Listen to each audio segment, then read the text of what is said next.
ራስልን ኩራን ተመልካቾቻችን ከመሃል ሚዲያ የሰዓቱን ዜና ይዘን ቀርበናል። በቅድሚያም አርዕስተ ዜና። በመከላከያ ሰራዊትና በአካባቢ ጸጥታ ኃይል ድጋፍ የተገኘውን የሰላም የልማትና የመልካም አስተዳደር ስራዎች አጠናክረን እንቀጥላለን ሲሉ የምስራቅ ጎጃም ዞን ዋና አስተዳዳሪ ተናገሩ። ከአቶ ጌታቸው ረዳ የፕሬዝዳንትነት መንበሩን የተረከቡት የትግራይ ጊዜያዊ አስተዳደር ፕሬዝዳንት ጀነራል ታደሰ ወረደም በፈረሰው ህወሓት የሚመራው የደብረጽዮን ቡድንን አስጠነቀቁ። የፈረሰው ህወሓት የትግራይ ህዝብ ብሔራዊ አደጋ ሆኗል ሲል የቀድሞ ህወሓት አክቲቪስት አሉላ ሰለሞን ተናገረ። በኢትዮጵያ እንደከዚህ ቀደሙ ፈተና ሳያጠኑና ሳይረዱ ማለፍ እንደማይቻል ግልጽ የሆነ መምጣቱን አብዛኛው የትምህርት ማህበረሰብ በትኩረት ልጆችን ለማብቃት ርብርብ ማድረግ መጀመሩን የትምህርት ሚኒስትሩ ፕሮፌሰር ብርሃኑ ነጋ ተናገሩ። ከውጭ የሩሲያው ፕሬዝዳንት ቭላዲሚር ፑቲን፣ የአሜሪካው ፕሬዝዳንት ዶናልድ ትራምፕ እና የዩክሬን ፕሬዝዳንት ቮሎዲሚር ዜሌንስኪ በቅርቡ ተገናኝተው ሊወያዩ እንደማይችሉ የክሬምሊን ቃል አቀባይ ዲሚትሪ ፔስኮቭ ተናገሩ።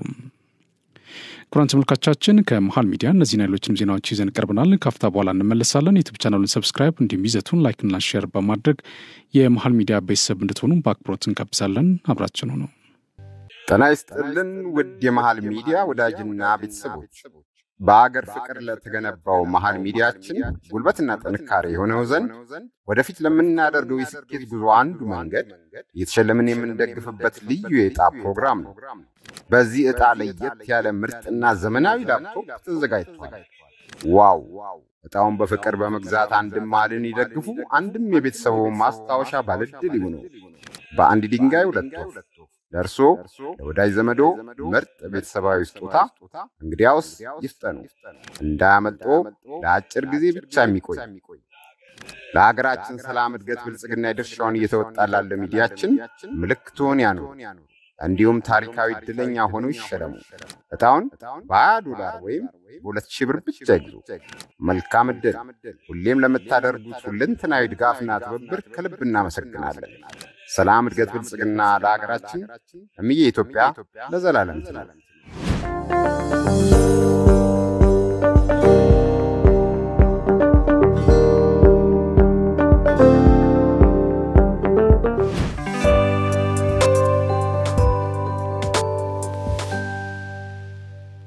በሙስሊሞች ዘንድ በጉት የሚጠበቀው የዘንድሮ የሐጅ ስርዓት ዛሬ ተጀምሯል። የዘንድሮ የሐጅ ስርዓት ዛሬ መጀመሩን ተከትሎ በመላው ዓለም የሚገኙ የእስልምና እምነት ተከታዮች በሁሉም የትራንስፖርት አማራጭ ሐጅ ለመፈጸም መካ ከተማ እየገቡ እንደሆነ የሳውዲ አረቢያ ሐጅና ኡምራ ሚኒስቴር ገልጿል። ከ1.2 ሚሊዮን የሚሆን ህዝብ በየብስ፣ ከ63,000 በላይ በአየር እንዲሁም ከ5,000 በላይ የሚሆኑት ደግሞ በባህር በድምሩ ከ1.3 ሚሊዮን በላይ ሙስሊሞች የህይወት ዘመናቸው ህልም ሐጅ ለማድረግ ሳውዲ ደርሷል። የዘንድሮን 1446ኛው ዓመት ሂጅራ የሐጅ ስርዓት ለማከናወን ተጨማሪ ከ1.3 ሚሊዮን በላይ ሙስሊሞች በሚቀጥሉት ቀናት ሐጅ ያደርጋሉ ተብሎ ይጠበቃል። የሐጅ ጸሎት ስርዓት ሙስሊሞች በፈጣሪያቸው ዘንድ ምንዳ የሚያገኙበት፣ አብሮነትን የሚያጠናክሩበት፣ ከሌሎች ሀገራት ወንድም እህቶቻቸውን የሚተዋወቁበት፣ ፈጣሪያቸውን የሚያወድሱበት የእስልምና መሰረቶች አንዱ እንደሆነ የእምነቱ አስተምሮት ይናገራሉ።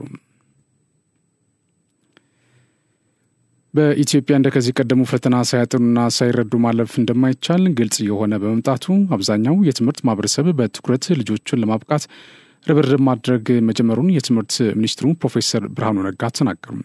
የትምህርት ሚኒስትሩ ፕሮፌሰር ብርሃኑ የ12ኛ ክፍል ፈተና ዝግጅትን በተመለከተ ለኢቲቪ 57 የዜና መሰናዶ በሰጡት ማብራሪያ ሀገር አቀፍ ፈተናውን ያለምንም እክል ለመስጠት በቂ ዝግጅት ተደርጓል ብሏል። እንደ ሀገር በወረቀትም ሆነ በበይነ መረብ ፈተናውን ያለምንም ችግር ለመስጠት ከ28,000 በላይ ፈታኞች ተመልምለዋልም ነው ያሉት። ባለፉት ጊዜያት ብዙ ተማሪዎች ማሳለፍ ያልቻሉ ትምህርት ቤቶች ላይ ትኩረት በማድረግ የማጠናከሪያ ትምህርት ሲሰጥ እንደነበር ያስታውሱት ሚኒስትሩም በዘንድሮ ፈተና ብዙ ተማሪዎችን የማሳለፍ እድል እንዳላቸውም ጠቁመዋል። ሀገራዊ ፈተናውን በበይነ መረብ የሚፈተኑ 150,000 ተፈታኞችም አስፈላጊውን ልምምድ እያደረጉ መሆናቸውን አነስተዋል። ያነበቡ ተማሪዎች እንዲሁም ተማሪዎቻቸውን በደንብ ያዘጋጁ ትምህርት ቤቶች ጥሩ ውጤት ማምጣት እንደሚችሉም ያላቸውን እምነት ገልጸዋል። በፈተና ወቅት የኢንተርኔትና የመብራት መቆራረጥ እንዲሁም ሌሎች ችግሮች እንዳይፈጠሩ ከ10 ተቋማት የተውጣጣ ግብረ ኃይል ተቋቁሞ እየሰራ መሆኑንም ተናግረዋል። ከአቶ ጌታቸው ረዳ የፕሬዝዳንትነት መንበሩን የተረከቡት የትግራይ ጊዜያዊ አስተዳደር ፕሬዝዳንት ጀነራል ታደሰ ወረደም በፈረሰው ህወሓት የሚመራውን የደብረጽዮን ቡድንን አስጠነቀቁ። ጀነራል ታደሰ ወረደ ጽንፈኛው የህወሓት ክንፍ የጊዜያዊ አስተዳደሩ መዋቅር ለማዳከም የሚያደርገውን አደገኛ እንቅስቃሴ በአስቸኳይ እንዲያቆም ሲሉ አስጠንቅቀዋል። ቡድኑ ከዚህ እኩይ ተግባሩ የማይቆጠብ ከሆነ እርምጃ ለመውሰድ እንደሚገደዱ ያነሱት ጀነራል ታደሰ የደብረጽዮን እንቅስቃሴ ለራሳቸው ሆነ ለመላው የትግራይ ህዝብ በፍጹም የማይበጅ መሆኑንም አነስተዋል ሲሉ ምንጮች ገልጿል። ቡድኑ በተለያዩ ቦታዎች እንደ አዲስ የጀመረውን አፍራሽ እንቅስቃሴ የማያቆም ከሆነ እኛም ከህዝብ ኃላፊነት እንደተሰጠው አካል ህግ የማስከበር እርምጃ እንወስዳለን ማለታቸው ምንጮች ገልጸዋል። የፈረሰው ህወሓት የትግራይ ህዝብ ብሔራዊ አደጋ ሆኗል ሲል የቀድሞ የህወሓት አክቲቪስት አሉላ ሰለሞን ተናገረ። ቡድኑ በክልሉ መፈንቅለ መንግስት ያደረገና የትግራይ ህዝብ ችግር ማቆሚያ እንዳይኖረው ያደረገ የታሪክ አተላ ቡድን መሆኑንም ተናግሯል።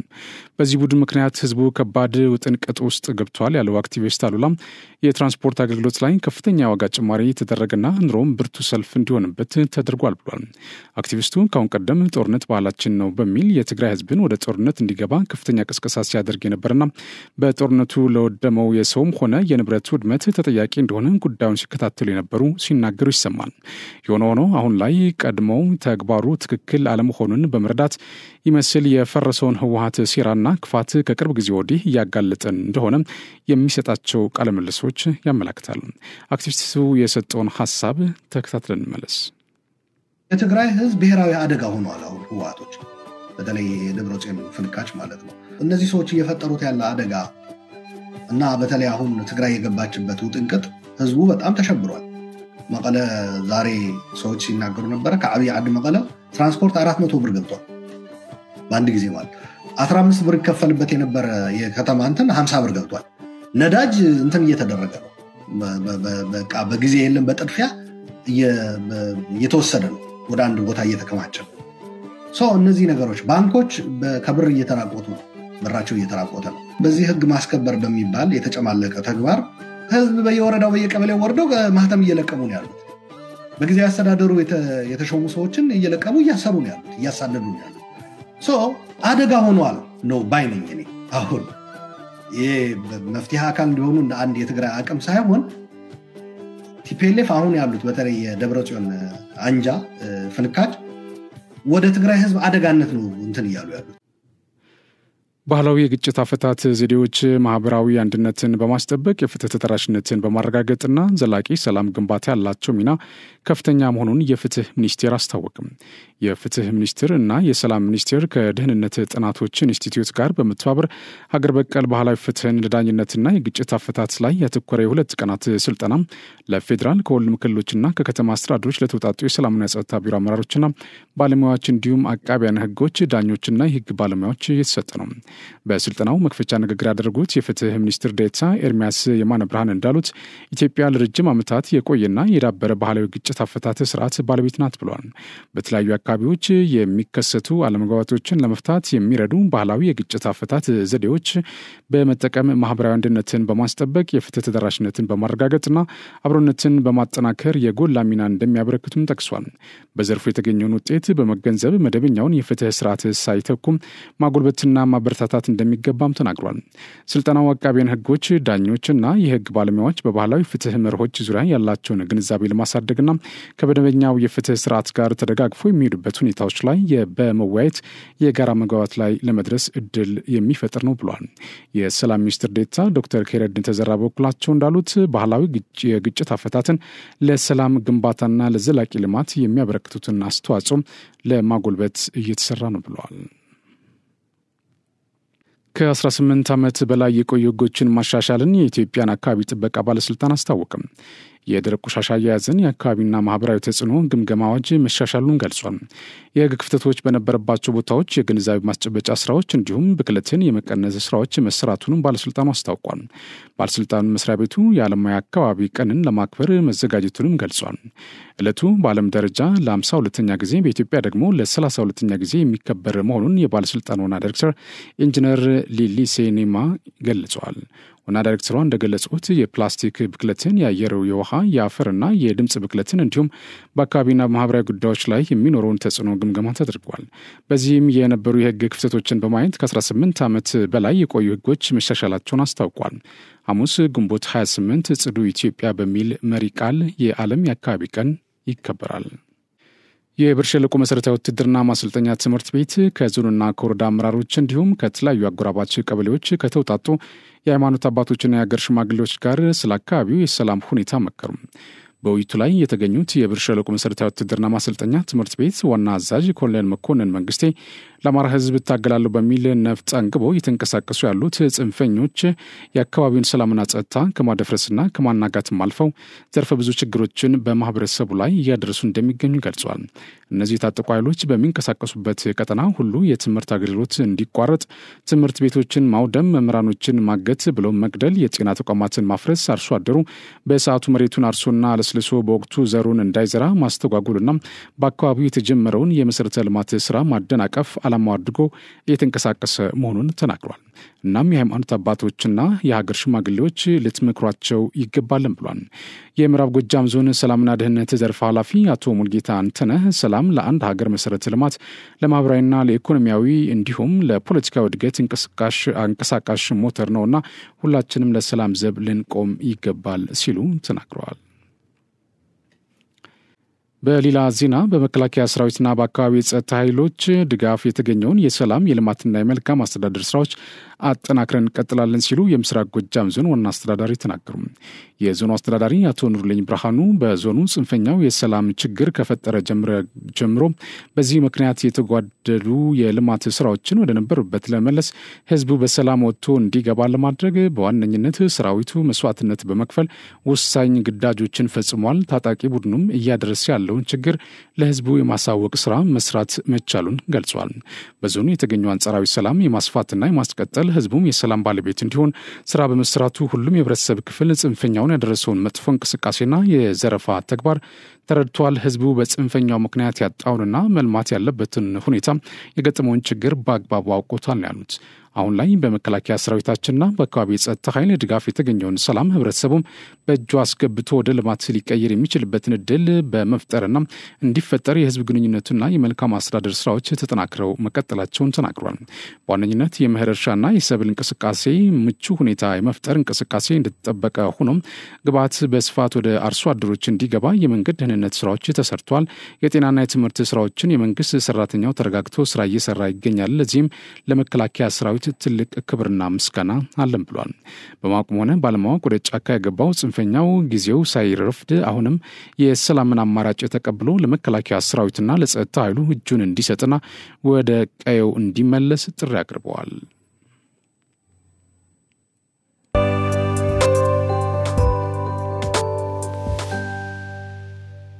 ጤና ይስጥልን ውድ የመሃል ሚዲያ ወዳጅና ቤተሰቦች፣ በአገር ፍቅር ለተገነባው መሃል ሚዲያችን ጉልበትና ጥንካሬ የሆነው ዘንድ ወደፊት ለምናደርገው የስኬት ጉዞ አንዱ መንገድ እየተሸለምን የምንደግፍበት ልዩ የዕጣ ፕሮግራም ነው።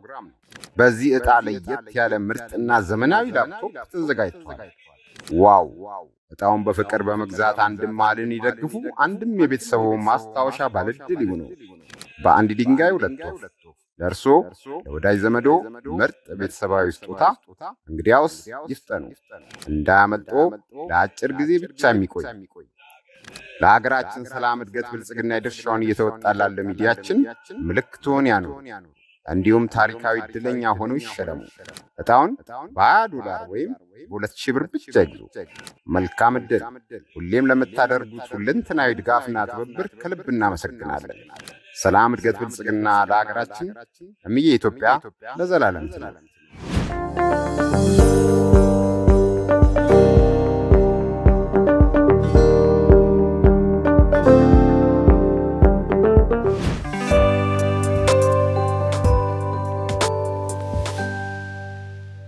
በአማራ ክልል የጤና ባለሙያዎች ውይይት መድረክ የጤናው ዘርፍ አርበኝነት ለሀገር እድገት በሚል መሪ ሀሳብ በባህር ዳር የተካሄደ ነው።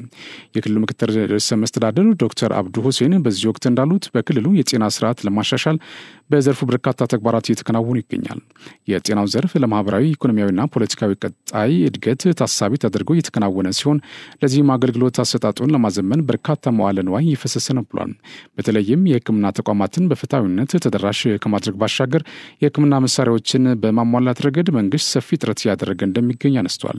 የጤና ባለሙያዎች አስቸጋሪ ሁኔታዎችን በመቋቋም እስከ ህይወት መስዋዕትነት በመክፈል ህዝብን በማገልገል የአርበኝነት ሚናቸው የተወጡ መሆኑን ጠቅሰው ለዚህም ምስጋና አቅርበዋል።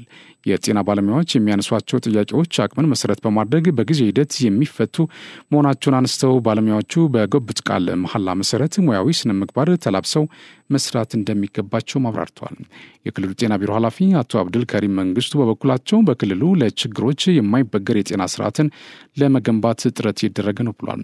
ከለውጥ ወዲህ በተሰሩ ስራዎች የእናቶችና ህጻናትን ጤና በማሻሻል እንዲሁም የተላላፊ በሽታዎችን ስርጭት በመቀነስ ረገድ ውጤታማ ስራዎች እንደተከናወኑ መግለጻቸው ይዚያ ዘግቧል። የጤና ስርዓቱ በማዘመን ዘላቂ የጤና ፋይናንስ ስርዓትን በመገንባትና ክልሉን የሜዲካል ቱሪዝም በማድረግ ረገድም ስትራቴጂ ተነድፎ እየተሰራ እንደሆነም አስረድተዋል። ይህን በቀጥታ የሚተላለፍላችሁ ከመሃል ሚዲያ ነው። ወደ ዜና አልፋለሁ። የሩሲያው ፕሬዝዳንት ቭላዲሚር ፑቲን የአሜሪካውን ፕሬዝዳንት ዶናልድ ትራምፕ እና የዩክሬኑ ፕሬዝዳንት ቮሎዲሚር ዜሌንስኪ በቅርቡ ተገናኝተው ሊወያዩ እንደማይችሉ የክሬምሊን ቃል አቀባይ ዲሚትሪ ፔስኮቭ ተናገሩ። ፔስኮቭ እንዳሉት የሩሲያ ፕሬዝዳንት ቭላዲሚር ፑቲን ንግግሮች ለማድረግ ፍላጎት ቢኖራቸውም እንዲህ አይነቱ ስብሰባ መደረግ ያለበት ስምምነቶች ከተደረጉና በቴክኒካዊ ደረጃ ስራቸው ከተጀመረ በኋላ ብቻ ነው ብለው እንደሚያምኑ አብራርተዋል። የሩሲያና የዩክሬን ልዑካን በኢስታንቡል ሁለተኛ ዙር ድርድር በትናንትናው ዕለት ያደረጉ ሲሆን ሁለቱ ወገኖች ከፍተኛ የእስረኞች ልውውጥ ለማድረግ ተስማምተዋል። በሰብአዊ ጉዳዮች ላይም የተወያዩ ሲሆን ጦርነትን ለመፍታት የሚሆኑ ተጨባጭ ሁኔታዎችን የሚዘረዝሩ ረቂቅ የሰላም ሀሳቦችም ተለዋውጠዋል። ቃል አቀባዩም በኢስታንቡል በተደረገው ድርድር አስፈላጊ ስምምነቶች መድረሱን ገልጸው የሩሲያ ባለስልጣናት ለዩክሬን ወገን በሰጡት የሰላም ረቂቅ ላይ የኪየቭን ምላሽ እንደሚጠብቁም ጠቁመዋል። የሰላም ረቂቅ ሀሳቦችና ውይይቶች በቀጥታ ከኪየቭ ጋር የሚከናወኑ እንጂ በዝርዝር ለህዝብ የሚገለጹ እንዳልሆነ ቃል አቀባዩ መግለጻቸውን የዘገበው ዥንዋ ነው።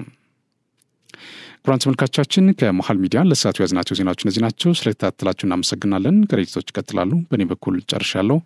በያላችሁበት ሰላም ሁኑ።